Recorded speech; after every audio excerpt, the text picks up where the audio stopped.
yo quiero comenzar diciéndoles que yo me enamoré del modelo progresista desde que yo conocí a Gustavo Petro. Yo conocí a Petro en el 2012 en un consejo de gobierno, cuando él era alcalde. Yo era un soldadito raso en esa época y me invitaron al consejo. Y por allá Petro hizo un cálculo matemático, unos subsidios de vivienda. Y preguntó, bueno, ¿cuánto da este subsidio de vivienda por tal número de poblaciones, por tal factor? Y todo el mundo sacó la calculadora hasta que yo levanté la mano y le dije, alcalde, da tanto. Usted matemático, siéntese aquí al lado mío. Así conocí a Petro. Y a partir de ahí yo entendí algo que yo creo que es parte de la revolución que tenemos que hacer ideológica en este país. Y es la diferencia entre el derecho y los negocios. Y esa diferencia es una diferencia que define la ideología del país, o sea que al final conforma la ideología del país. Yo creo que una de las grandes mentiras que quiere vender la derecha es que nosotros desde la izquierda estamos en contra de las empresas, estamos en contra del trabajo, estamos en contra de la productividad, estamos en contra del desarrollo económico.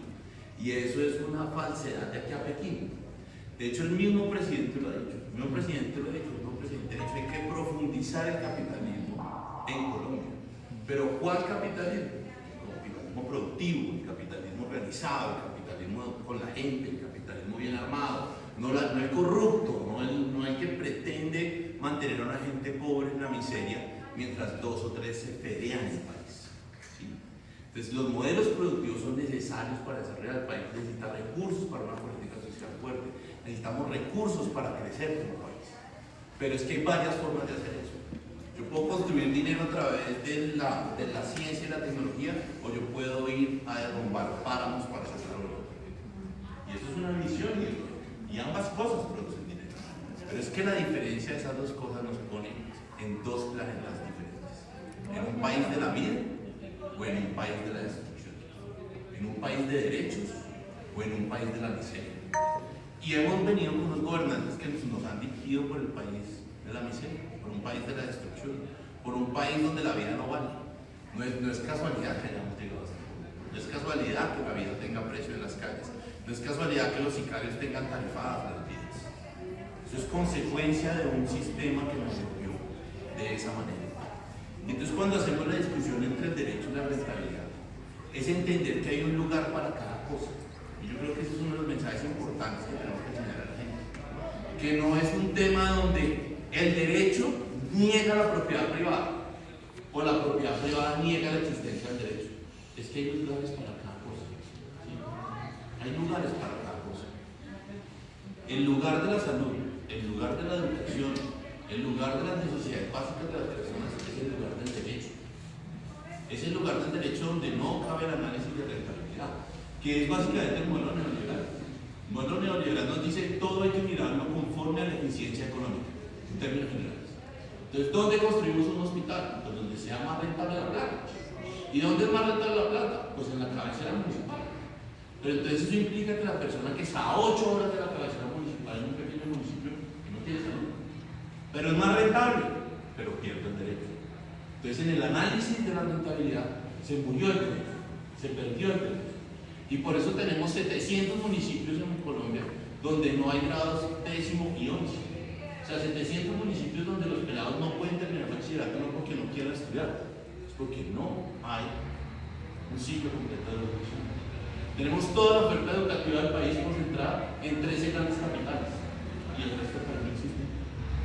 Lo mismo pasa inclusive en Bogotá, a nivel distrital. Toda la oferta educativa de la ciudad está concentrada en 3 capitales. Son 17. Entonces, ¿qué le decimos al pelado de uno? Que mientras el de Chapinero estudia 10 minutos de la casa, el de uno estudia 3 horas y media. Y eso me dice la eficiencia. La eficiencia me dice construir el edificio acá y que la gente llegue. Pero eso lo que me hace es externalizar las cosas. Y yo creo que esa es la gran pelea que se está dando Gustavo Petro en todos los temas. Si ustedes miran el análisis del derecho y la rentabilidad, es el análisis general que le está haciendo. ¿Qué está diciendo Petro? Salud universal pública. ¿Por qué? Pues porque es un derecho. Yo no puedo estar analizando, señor, a usted no le puedo dar la prótesis porque usted sale muy caro. Y la EPS no aguanta el costo. Entonces, señor, usted le tuvo, pero que o traiga la plata. Eso es inadmisible en un país. Es inadmisible que haya más cesáreas innecesarias solamente porque para la EPS es más rentable recobrar cesáreas que partos naturales.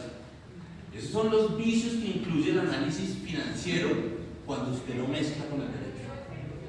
Porque usted termina convirtiendo las decisiones que son de carácter médico en un análisis de rentabilidad. Y es la pelea que se está dando Gustavo Petro.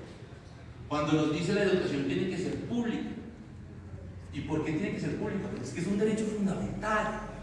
Y alguien me puede decir, no, pero es que hay mejores calidades, hay lugares donde se puede hacer un poco mejor, o los privados pueden hacerlo mejor. Sí, pero es que ese modelo me niega el derecho. Me niega el derecho que cuando se inventaron el programa de Ser Filo Paga, se gastaron 1.3 billones de pesos para atender 25.000 estudiantes. Y uno dice, wow, 25.000 estudiantes. Sí, el Ministerio de Educación ahora invirtió 1.3 billones de pesos, la misma plata, en universidades públicas y atendió 250.000 estudiantes. 10 veces más de estudiantes. Entonces, ¿cuál es el modelo que niega el derecho? Entonces, yo creo que la discusión de fondo que tenemos que defender aquí es construir un país para el derecho o construir un país para la rentabilidad. Hay cosas donde cae el análisis de rentabilidad. El Estado no va a salir a montar peluquerías, el Estado no va a salir a montar misceláneas, supermercados. Eso es un tema del mercado, eso es un tema del sistema económico. El Estado no tiene que salir a producir colchones, pero no podemos jamás volver a permitir que el Estado lleve los derechos al escenario de la rentabilidad, porque ahí es donde se pierde el derecho. Por eso es que no llevamos acueducto a Jurubirá, en el Chocó, porque es que en Jurubirá solamente viven 1.000 personas y el acueducto vale 100.000 millones, entonces no es rentable llevarles agua, se los dejamos morir. Ese es el análisis de fondo. Cuando yo pongo la rentabilidad de por medio, estoy diciendo que hay vidas que valen más que otras. Estoy diciendo que hay vidas que no es rentable salvar. Y eso es inaceptable en un Estado de derecho como estamos en Colombia. Entonces yo creo que esa es la gran lucha que tenemos que comenzar a llevarle a las personas, que también es una lucha pedagógica, y es lo otro que a mí me deja una persona como Gustavo Bolívar y que también me deja una persona como Gustavo Petro. Y es que tenemos una muy mala comprensión de la realidad de la política.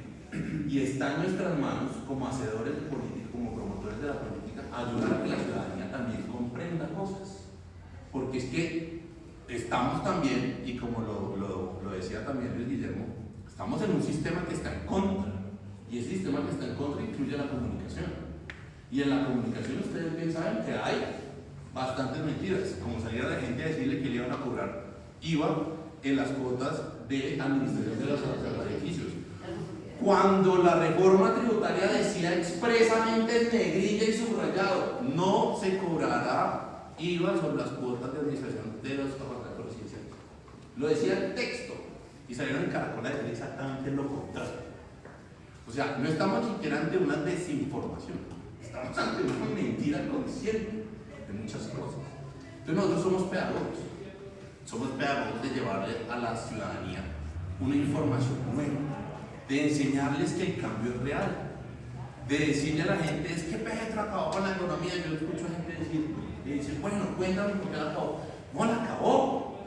Y yo digo, pero si el desempleo está más bajo en los últimos 25 años, crecimiento del 3%, tenemos el mayor consumo agregado de los últimos años, la economía va creciendo, está estable, dólar bajito, y entonces hay muchas falsas ideas. Entonces esta es la primera invitación que les hago en esta presentación, y es que la campaña, para todos los que estamos aquí sumados, la campaña de este momento es una campaña basada en la pedagogía, en el enseñar.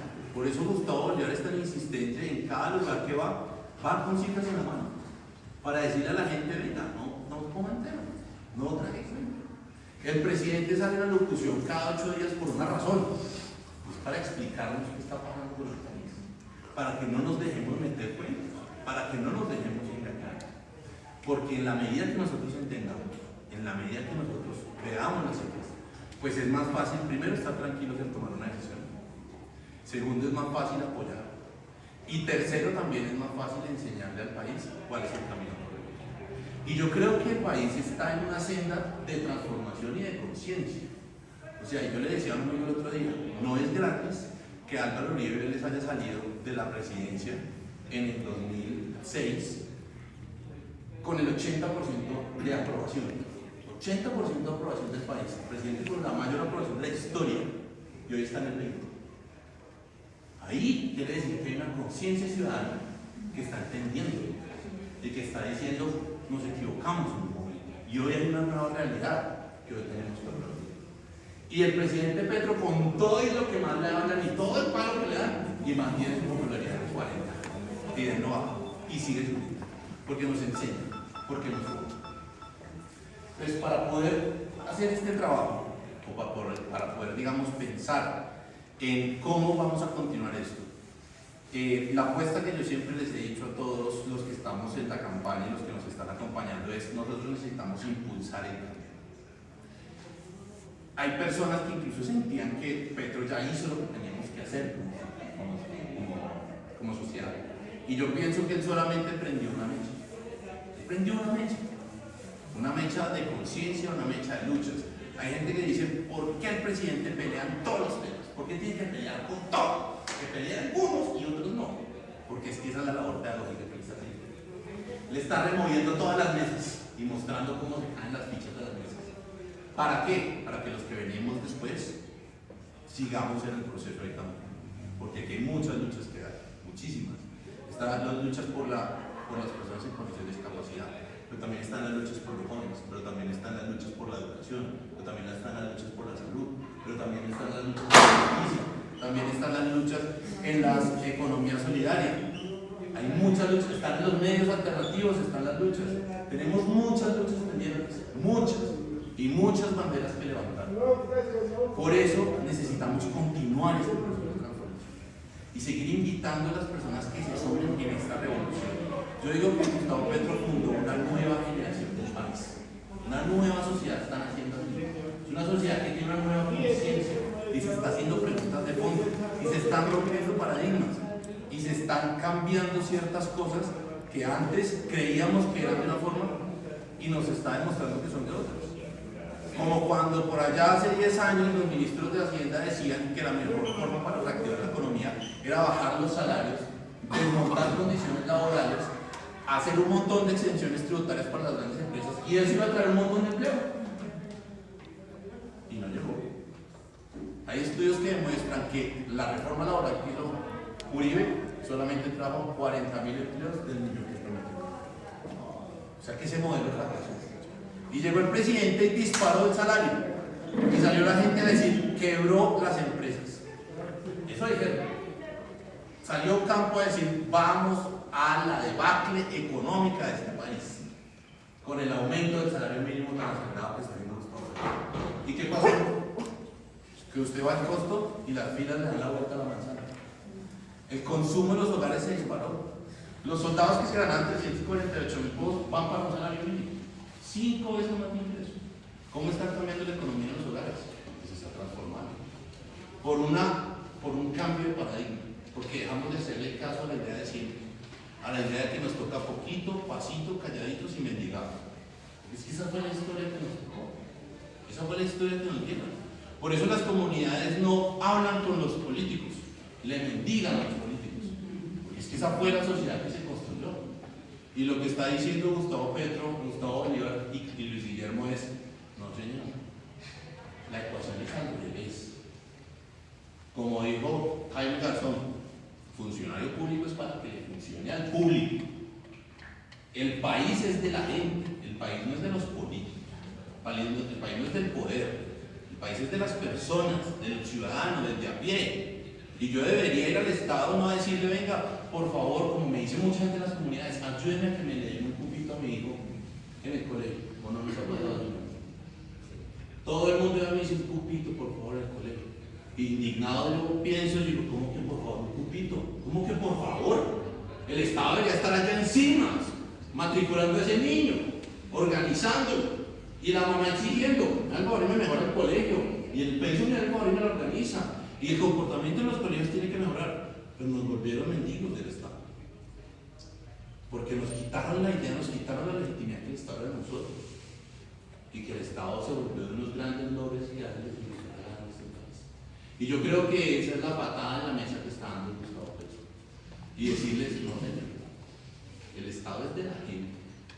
Y Bolívar lo está replicando. Cuando Bolívar propone, vamos a entregarle el PAE a los hogares, a las asociaciones de padres de familia, ¿qué está diciendo? El dinero público es de la base de la gente, es del pueblo. Cuando estamos diciendo que vamos a entregar 1 millón de viviendas con Gustavo Bolívar, ¿qué estamos diciendo? Que el recurso va para las necesidades básicas de la gente, que para allá es donde hay que poner los recursos. Y esas son las apuestas que vamos a apoyar. Son las apuestas que van para la base de la pirámide, para la gente, para las personas, con unas curules, tanto la del Guillermo como la mía, y me arrojo un poco la palabra aquí, es decir, que son curules para las personas, que son curules de puertas abiertas, que esto no es un ejercicio de logré una cita con el señor congresista, no, es que el señor congresista me escucha lo que yo puse allá, algo ahí me da bien, y una vez, y así es que tenemos que comenzar a funcionar, jugando la política al contrario, entendiendo que la política es del constituyente primario, como dice el presidente, es de la gente. Y por eso vamos a plantear unas ideas que aunque a mucha gente le parecen agresivas, tenemos que comenzar a soñar en grande, que es lo otro. Comenzar a pensar que un país enorme se puede. Yo estoy proponiendo un salario mínimo de 4 millones de pesos y mucha gente me dice, uy, como el Pérez, ¿cómo así? Ya varios amigos economistas me dicen, no, pero hermano, pero usted enloqueció. Hay gente que me ha dicho, parece personero de colegio. ¿Sí o no? ¿Sí o no? Personero de colegio que ofreciendo cosas que no pueden. ¿Qué tiene de raro? Si vamos a ser un país desarrollado como un país europeo, ¿cuánto es el salario mínimo en Europa? Pues son $1.000. Ese es el problema. Entonces, si queremos ser un país desarrollado, pues tenemos que llegar a ese monto. Entonces, ¿cómo somos desarrollados si uno no llega a las métricas de los países desarrollados? Ah, que eso no se hace de la noche a la mañana. Ah, eso es otra cosa. Y por eso vamos a proponer un incremento del 7% real del salario mínimo durante los próximos 15 años, y en 15 años alcanzamos la media europea. Y me dice la gente, 7% es demasiado el aumento del salario mínimo. Pero les aumentarlo el 5%. ¿Se quedó la economía? No. Entonces, ¿se puede aumentar el 7% real del salario mínimo todos los años? Claro que se puede. Sí se puede. No se va a lograr la economía. Lo vamos a lograr. Pero ojo que volvemos a los esquematísticos que dice Petro. Vamos a volver a gente que va a salir a decir, van a quebrar la economía, vamos a morir de hambre, rumbo a la ruina, al apocalipsis zombie. Eso es lo que sale de esto. Pero nosotros tenemos que tener la preparación mental para decirle, cuentos no como. Y sí se puede. El presidente de la República ha aumentado el salario mínimo en 3 años 37%. 37% en 3 años. Que no me digan que no se puede. Porque la economía hoy está mejor que hace 4 años. Estamos proponiendo educación sin barreras. Mi ideal es que un estudiante cualquiera pueda ir a una universidad nacional, y lo único que tenga es que presentarse su cédula y le dicen que sale a pintar. Punto. Sin exámenes de admisión, sin exámenes de calificación por rendimiento, nada. Claro, eso requiere recursos, porque hay que aumentar la capacidad del sistema, pero para eso es que vamos a comprar. Para habilitar las fuentes de financiación que nos permitan ampliar los cupos suficientes para recibir a todos de la universidad. ¿Cuándo nos vamos a volver una sociedad de conocimiento con 12.000 doctores o 13.000 doctores en el país? ¿Cuándo nos vamos a volver una sociedad de conocimiento si un doctorado vale 5 millones de pesos? Con un salario profesional promedio de 3,5 millones, ¿qué profesional tiene la capacidad para un doctorado? Es un puñado de personas. Entonces, ¿cuándo nos volvemos ese país desarrollado, productor de tecnología de punta? Claro, todas las políticas de industrialización es, industrialicémonos, hay que investigar. Sí, ¿con qué investigadores? Si no formamos a la gente. ¿Cuántos doctores tenemos en física nuclear para montar una planta nuclear? Yo creo que el país no tiene ni 50. ¿Cuántas personas con maestría en ciencias cuánticas o física cuántica tenemos para montar un laboratorio de física cuántica? Yo creo que nosotros vamos a tener 100 profesionales expertos en cuántica en Colombia. Entonces, si no hacemos un ejercicio de cualificación del talento humano, es imposible crear la sociedad de cosas. Es imposible. Pero si no damos grandes saltos, tampoco lo vamos a hacer. El presidente logró una gratuidad de 1 millón de estudiantes estar estudiando hoy gratis en la universidad, gracias a la política. Eso es un salto muy importante. Pero nos faltan 2,5 millones que hoy todavía faltan. Entonces Entonces toca hacer otro salto. Entonces fíjense que lo que estamos planteando en estas ideas de profundizar el cambio no son ni siquiera ideas hipernovedosas. Es asegurar lo que ya se está haciendo. El presidente Petro viene a aumentar el salario mínimo 37%, pues nosotros sigamos exactamente el mismo ritmo. Apretemos un poquito más allá y continuemos. ¿Vamos por el camino de la gratuidad? Pues vámonos también detrás. En La Guajira se construyeron 170 pozos de agua. Por fin hay agua en La Guajira. Por fin. Pero todavía eso no cubre ni el 30% del territorio. O sea, todavía falta. ¿Sí? Ya tenemos casi 200 comunidades energéticas. Eso es un gran avance. Pero faltan miles más. Entonces, si se dan cuenta, no estamos cambiando de rumbo. Estamos metiendo en una acelerador. Y esa es la idea. Creo que esa es la apuesta a la que tenemos que hacer. Tener una mente ambiciosa, que de verdad podamos decir, el país va a ser el país desarrollado que soñamos. La nación se va a convertir en un hogar de oportunidades como siempre hemos querido. Va a ser el lugar ideal para que todos nuestros connacionales decidan volver. 10 millones de connacionales están fuera del país. Y no se han ido por la dicha de viajar. Se han ido la mayoría por falta de oportunidades, si somos honestos con la realidad, o por la violencia. Entonces tenemos que comenzar o más bien tenemos que continuar. Lo que un tipo loco por allá algún día se paró y dijo: soy Gustavo Petro y quiero ser su presidente. Pues yo les digo: yo soy Carlos Fajardo y quiero ser su representante.